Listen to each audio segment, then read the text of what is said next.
Quota system. একবিংশ শতাব্দীর বাংলাদেশের সবচেয়ে বিতর্কিত বিষয়গুলোর একটা। By violence at student protests in Bangladesh. They were protesting against the job quota system. কোটা সংস্কার আন্দোলন ঘিরে রক্তক্ষয়ী দিন দেখল দেশবাসী।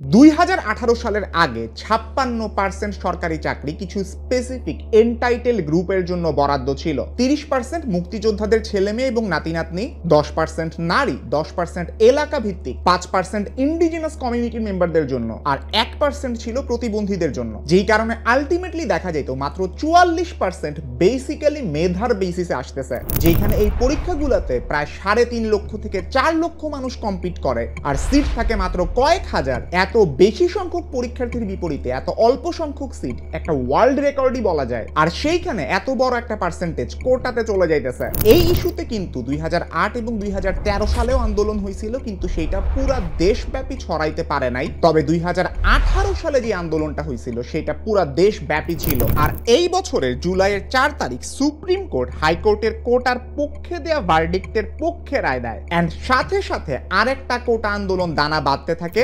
মানুষ নিজের অধিকার আদায়ের জন্য কতটা চরম রূপে লড়তে পারে এইটা এখন পুরা বাংলাদেশ দেখতেছে। রাতের আধারে সাধারণ নিরীহ শিক্ষার্থীদের উপর আক্রমণ করা হয়েছে, অনেক মায়ের বুক খালি হয়েছে, আর এই সব কিছুই চলতেছে কোটা ইস্যুতে। আজকের ভিডিওতে আমি এক্সপ্লেইন করার চেষ্টা করব এই কোটা সিস্টেমটা কেন আসলে অযৌক্তিক, এইটার পিছনের রিজনিংটা কি, আর বিশ্বের অন্যান্য দেশে কোটা সিস্টেমটা আসলে কিভাবে আছে। এই পুরো ব্যাপারটি নিয়ে আজকের ভিডিওতে আলোচনা করার চেষ্টা করব।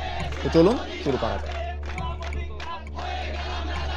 সাবেক তত্ত্বাবধায়ক সরকারের উপদেষ্টা জনাব ওয়াহিদুদ্দিন মাহমুদের সাথে মনে হয় আমরা সবাই এই বিষয়ে একমত যে অতিরিক্ত ক্ষমতা প্রয়োগ সুফল বয়ে আনে না। ওটা নিয়ে কিন্তু শেষ পর্যন্ত হাইকোর্টের রায়ের বিরুদ্ধে আপিল বিভাগে শুনানি হইলই, সেইখানে মেরিটোক্রেসি বা মেধাতে 93% বরাদ্দ করা হইলই, যেটা আগে ছিল মাত্র 44%। সরকারের বর্তমান অবস্থা দেখে এটা খুব ক্লিয়ারলি বোঝা যায় একেবারে শান্তিপূর্ণভাবে শিক্ষার্থীদের সবগুলা দাবি মাইনা এই সমস্যাটার সমাধান করা যাইতো, কিন্তু সেইখানে আমাদের এত পরিমাণে প্রাণহানি দেখতে হইল, যেটা পাকিস্তান আমলে 60-এর দশকে আইয়ুব খানের মতন সামরিক শাসকের সময়ও বোধহয় হয় না। এত কিছু করার পরে 18 জুলাই সরকার যে পদক্ষেপটা ঘোষণা করছিল সেইটা কিন্তু আর কয়েকটা দিন আগে করলে এতগুলা প্রাণ কখনো ঝরতো না। এখন এইটার জবাব কে দিবে? যেমনটা নির্বাচন বিশ্লেষক এবং সাবেক সামরিক কর্মকর্তা ডক্টর এম সাখাওয়াত হোসেন বুঝাইতেছেন, আপনি কোনো সহজ সমাধানের পথে গেলেন না, বরং ছাত্রলীগকে আইন শৃঙ্খলা রক্ষাকারী বাহিনীর সাথে জুড়ে দিয়ে আপনি দেশের সব স্তরের মানুষকে নিজের প্রতিপক্ষ বানাইলেন। এইটা অনেক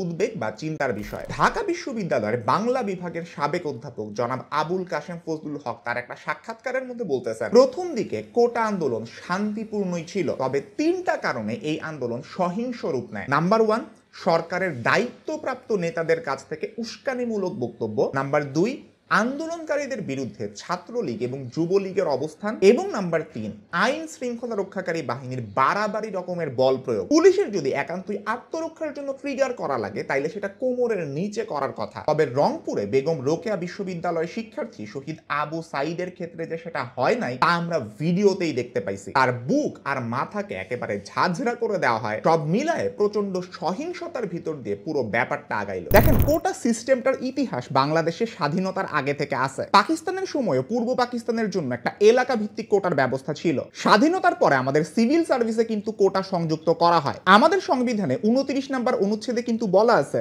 জন্ম, বর্ণ, জাত, ধর্ম যাই হোক না কেন সিভিল সার্ভিস পজিশনে যাইতে আপনাকে ইকুয়াল সুযোগ দেওয়া হবে, এন্ড কোনো একটা স্পেসিফিক ধর্ম বা জাতের কারণে আপনাকে কেউ আটকাইতে পারবে না। তবে হ্যাঁ, কোটা রাখা যায় আসলে কাদের জন্য? যারা পিছিয়ে পড়া জনগোষ্ঠী, একজন প্রতিবন্ধী মানুষ যার হাত নাই, যার পা নাই, তার জন্য আপনি একটা নির্দিষ্ট লজিকে কোটা রাখতেছেন। যে মানুষটার হাত নাই, পা নাই, এই মানুষটাকে যদি আপনি হাত পাওয়ালা মানুষের সাথে একসাথে পরীক্ষায় বসায় দেন তাহলে এইটা তার সাথে কোনো ন্যায়সঙ্গত কাজ করা হইল না। সেম কথা ইন্ডিজিনাস কমিউনিটির মানুষদের জন্য। এই মানুষটাকে নর্মাল খাবার পানি আনার জন্য দিনের মধ্যে কয়েকবার পাহাড় ওঠানামা করা লাগে। একটা স্কুলে যাইতে হইলেও তাদেরকে হয়তো কয়েক কিলোমিটার হাইটা যাওয়া লাগতেছে, যেখানে আমি আপনি ট্যাপ খুললে করলেই পানি পাইতেছি, বাসা থেকে বের হইলে সহজেই আমরা স্কুল বা কলেজে যাইতে পারতেছি। বুঝাইতে চাইতেছি এই সেক্টর গুলাতে আপনার কোটার দরকার আছে, কিন্তু সবচেয়ে বড় সমস্যাটা যেটা বাজে সেটা হচ্ছে মুক্তিযোদ্ধা কোটা নিয়ে। 30% কোটা ডিরেক্ট মুক্তিযোদ্ধাদের জন্য না, মুক্তিযোদ্ধাদের ছেলে মেয়ে এবং নাতি নাতনিদের জন্য। যেই দেশে আপনার চাকরির বাজার খারাপ, যেই দেশে অনেক মানুষের টার্গেট থাকে বিসিএস, সেইখানে এত বড় পোর্শন একটা কোটা আপনি যখন দিয়ে দিতেছেন, এইটার সিভিয়ার কিছু নেগেটিভ কনসিকুয়েন্স তৈরি হবেই। তার উপরে এইটা কিন্তু কোনো সুবিধা বঞ্চিত কিংবা পিছায়া পড়া জনগোষ্ঠী না, যেমনটা আমরা প্রতিবন্ধীদের ক্ষেত্রে বলতে পারি, যেমনটা আমরা ইন্ডিজিনাস কমিউনিটির মেম্বারদের ক্ষেত্রে বলতে পারি। আর দেশের আনাচে কানাচে বিপুল সংখ্যক ভুয়া মুক্তিযোদ্ধা তৈরি হওয়া তো আছেই। 2021 সালেই প্রায় 10,000 ভুয়া মুক্তিযোদ্ধা শনাক্ত করে তাদের সনদ বাজেয়াপ্ত করা হয়েছিল। আমরা কিন্তু কখনোই মুক্তিযোদ্ধাদেরকে অনগ্রসর গোষ্ঠী বলবো না, বরং তাদের এবং তাদের ছেলে মেয়েদের জন্য এই যে কোটাটা রাখা হইতেছে, এটা তাদের প্রতি সম্মান প্রদর্শন পূর্বক রাখা হয়েছে। অবশ্যই সকল মুক্তিযোদ্ধা আমাদের কাছে অত্যন্ত সম্মানিত।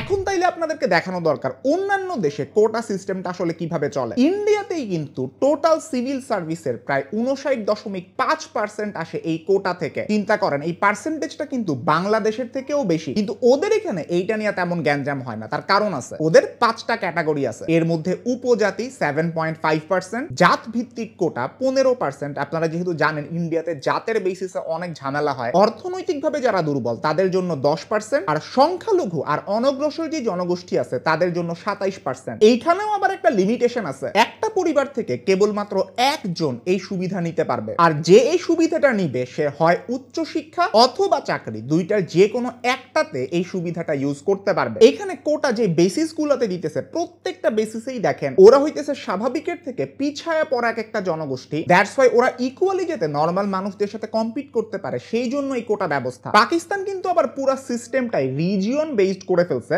নেপালেও দুইটা ভাগ আছে, 55% সাধারণ আর 45% কোটা। মালয়েশিয়াতে মালয়দের জন্য 60% আর বাকিদের জন্য 40%। চীন, জাপান, শ্রীলঙ্কা, আফ্রিকার বিভিন্ন দেশে কিন্তু এই কোটা সিস্টেমটা আছে। প্রত্যেকটা জায়গাতে একটু ডিফারেন্ট নামে আছে, কিন্তু প্রত্যেকটা দেশে আছে। কিন্তু প্রত্যেকটা দেশে কোটার পিছনে প্রপার লজিক্যাল এক্সপ্লেনেশন আছে। আমি এই সেক্টরে কেন কোটা দিতেছি এইটার পিছনে আমার শক্ত যুক্তি আছে। 1972 সালের 5ই সেপ্টেম্বর যখন মুজিব সরকার ইন্টারিম রিক্রুটমেন্ট রুলস আনে, তখন মুক্তিযোদ্ধা কোটা ছিল 30%। পরে 1976 সালে সংশোধনী এনে মেধা ভিত্তিক 40% আনা হয়, আর বাকি সব মিলায় 60%। সেই সময় থেকে এই কোটার বিরুদ্ধে কিন্তু একটা আর্গুমেন্ট ক্রিয়েট হয় যে এই বিষয়টা আসলে সংবিধান বিরোধী কিনা। কিভাবে?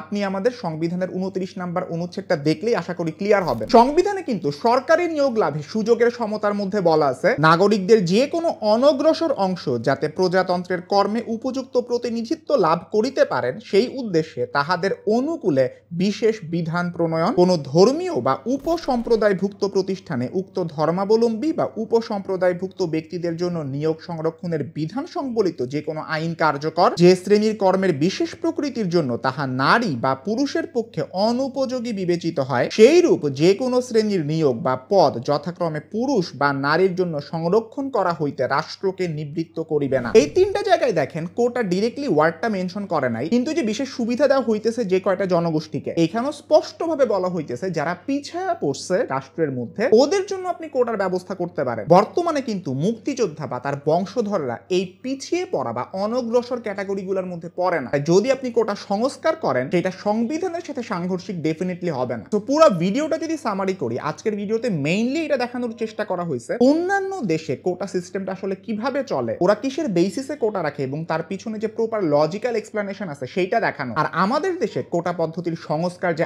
আসলেই দরকার এই ব্যাপারটা আপনাদের সবার সামনে তুলে ধরা। আমার যদিও গত সপ্তাহে প্রচন্ড ডেঙ্গু গেছে, এই ডেঙ্গু পরবর্তী শারীরিক যে একটা অসুস্থতা থাকে এটা এখনো চলতেছে। যাদের ডেঙ্গু হয়েছে তারা খুব ভালো মতন বুঝবেন। এই অসুস্থতাটা নিয়েই ভিডিও বানাইতে বসছি। আস্তে আস্তে আলহামদুলিল্লাহ সুস্থতার দিকে আগাইতেছি। সামনে আরো অনেকগুলো ভিডিও আসবে, ওইগুলো দেখার আমন্ত্রণ রইল। সবাই ভালো থাকবেন, সুস্থ থাকবেন, নিজের খেয়াল রাখবেন। স্পেশালি ডেঙ্গু সিজনে নিজেকে মশার হাত থেকে বাঁচান। আর সবাইকে অসংখ্য ধন্যবাদ ভিডিওটা দেখার জন্য। আল্লাহ হাফেজ।